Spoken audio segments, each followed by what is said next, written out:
তোমরা কেউ কোনোদিন মেলাতে গিয়ে কি কি কিনেছো বলো? আমি তো আগে কিনতাম, কানের দুল কিনতাম, গেলে 4-5 জোড়া তো কানের কিনবই, মানে মেলাতে আমি কানের কিনতে ভীষণ ভালোবাসি, কানের জিলেপি মানে এগুলো কিনতে ভীষণ ভালোবাসি।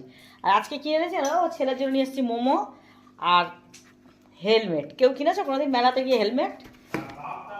আর কাপ কিনেছি, এই যে কাপ কিনেছি, একটা ছোট ট্রে কিনেছি, ট্রে বড় আছে তো আমরা দুজন চা খাই সবসময়, থালায় বাটি করে আনতে হয়, প্লেটে করে। তো একটা ছোট্ট থেকে প্লেট কিনেছি, দেখো এই প্লেট বলছি, ট্রে কিনেছি। আর এই যে কাপ নিয়েছি।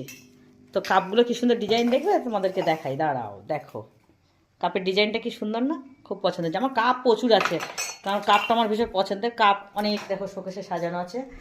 আর এই ডিজাইনটাও দেখো কি সুন্দর। তো এই, আর তেমন কিছু কিনিনি, কারণ মেলা তো সবসময় যাচ্ছি, এটা ওটা কিনতেই থাকি। একটা শুধু হেয়ার ব্যান্ড কিনেছি।